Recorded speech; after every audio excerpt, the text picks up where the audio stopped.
Good morning, it's Thursday, February 4th, and this is the Herald Review's podcast, the Daily Chirp.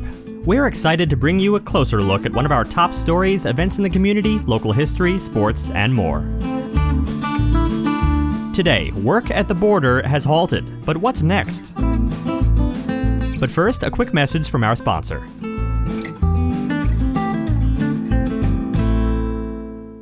Hi everyone, I'm Sean Lawley from the Lawley Automotive Group, and we've stocked up on inventory at all of our dealerships. If you've been thinking about a new car, we've got the deal for you on a new Buick, GMC, Chevrolet, Ford, Kia, Hyundai, Honda, Nissan, Chrysler, Dodge, Jeep, and Ram. You don't have to go to Tucson or Phoenix to buy a new vehicle. We're your hometown dealer since 1995. We'll beat the big city dealers in price, and our customer service is small town dealer friendly. Come into any one of the Lawley dealerships today or shop lawleycars.com and see why nobody beats a Lawley deal. Nobody. Before we begin, some local history. What began in 1927 as trailer and camping spaces has transformed into a monument and remembrance of times gone by. Situated in the Mule Mountains in Bisbee, the Shady Dell is home to 9 vintage travel trailers, among them a 1949 Airstream.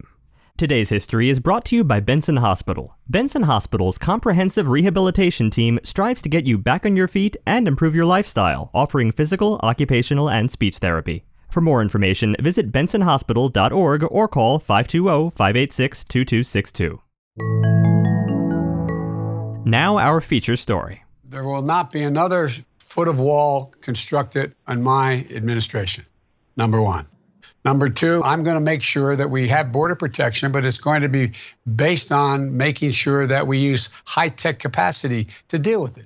As we mentioned in an episode earlier this week, the wall construction vehicles and equipment of the Southwest Valley Construction Company were removed from various sites along the border. On January 21st, the U.S. Army Corps of Engineers issued a statement stating that upon receipt of President Biden's proclamation, they directed contractors involved in border barrier construction not to install any additional physical barriers. They also noted that as the program is paused, they will work closely with the Department of Defense and Department of the Army to ensure public safety and a responsible use of taxpayer dollars. Biden, who signed the executive order right after his inauguration, said that building a massive wall that spans the entire southern border is not a serious policy solution. He said it is a waste of money that diverts attention from genuine threats to homeland security. CBP says they've completed more than 452 miles of the new border wall system. The wall and border security was a big focus of the Trump administration. Trump made several visits to the border during his presidency to see and highlight the progress on the wall. President Biden put a halt to the work, stopping funding and construction of the wall. Biden also took action to fortify the DACA program, which protects undocumented immigrants who came to the U.S. as children from deportation. Biden has promised to introduce an immigration reform bill that includes an 8-year pathway to citizenship and allows more refugee admissions. It was just one of a number of executive orders reversing actions of the Trump administration Biden signed that day. To thousands of people from Texas to California, it was a much-anticipated reprieve of the destruction wreaked across the border that impacted fragile desert ecosystems and crucial wildlife mitigation corridors. But for rancher John Ladd, whose ranch lies on the border, the order to stop construction was not good news. He said that it's a bad deal. They need to finish it down here. He said the gaps were allowing illegal immigrants to cross. The Borderlands campaigner at the Center for Biological Diversity told us that the president's quick action on this executive order is an important step toward repairing the senseless destruction and xenophobia that have shattered the borderlands for 4 years. With construction stopped, the hope of repairing the damage done and restoring wildlife corridors is growing. 18 community and environmental organizations have formed a coalition and asked the Biden administration in a letter to immediately cancel all border wall contracts, with remaining funds diverted to other purposes, including to mitigate harms from the wall and wall removal. They ask for immediate action to restore the fragile and ecologically sensitive areas negatively impacted by wall construction. Further, they want to have all border walls removed, move toward responsible, humane border management, and promote unity and harmony between Mexico and the United States. Thanks for listening. Before we continue, a quick message from our sponsors, Prestige Family Living. At Prestige Assisted Living at Sierra Vista, we aim to provide our residents ways to stay active and engaged through our Ageless Grace fitness and wellness programming. Join us every Friday at 10:30 a.m. for free online Ageless Grace classes. Visit notyourgrandmasnursing.com to sign up today. Next, a quick announcement brought to you by Apex Network Physical Therapy. Voted Best of Cochise County 2020, Apex Network provides exceptional care to the Sierra Vista and Benson communities. Choose Apex Network for all of your physical therapy needs. To learn more, go to apexnetworkpt.com. Questions from the public on why some of the Border Patrol's checkpoints were closed in Cochise County have been answered. Personnel who staff the checkpoints, including the ones on State Route 90 and State Route 80 in Tombstone, have been sent to the border because of a spike in the number of undocumented individuals crossing into Arizona from Mexico. Next, we're excited to highlight some former Douglas High School soccer players, brought to you by our sponsors, Sulphur Springs Valley Electric Cooperative. You are probably spending a lot more quality time at home these days, keeping you and your family safe. And that can present some opportunities that you usually don't experience, like maybe laughing together at a funny movie, or screaming together at a scary movie, pitching in to make a special dinner, or maybe you're keeping in touch with friends and relatives and other places on your devices. And it just so happens that many of the activities we're sharing with each other are made possible by electricity. At Sulphur Springs Valley Electric Cooperative, we know that you are depending on us both for fun and serious needs.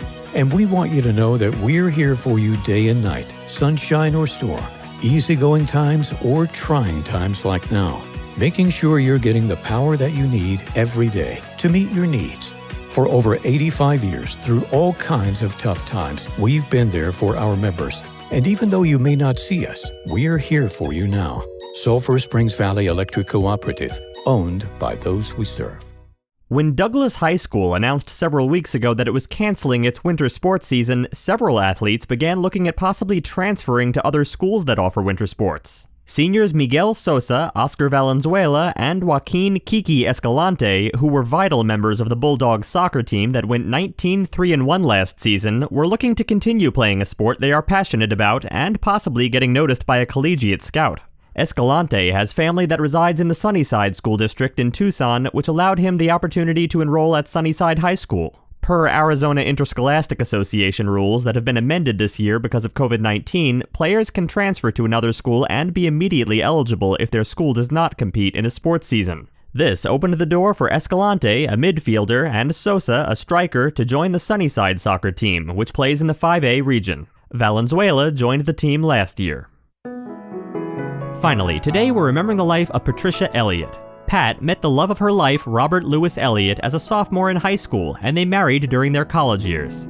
To this union, 4 children were born. They lived in Centralia, Washington, where Bob was a teacher and basketball coach. He later joined Phillips Petroleum Company, which took them to many places, and finally to Loveland, Colorado, where Bob retired.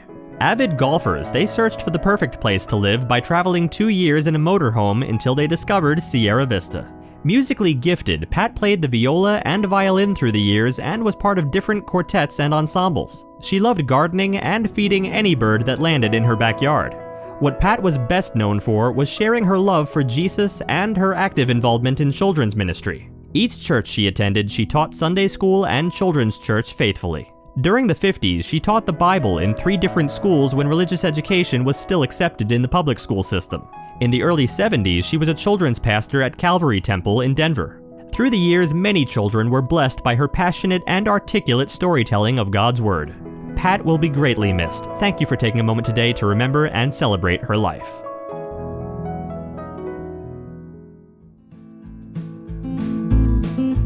Thanks for tuning in to the Herald Review podcast today. Join us again on Friday. And remember, the Herald Review is here for you with local news you can trust. For more information on any of the stories you heard about today, visit us at myheraldreview.com. Right now, you can become a member starting at just $1.99 per week.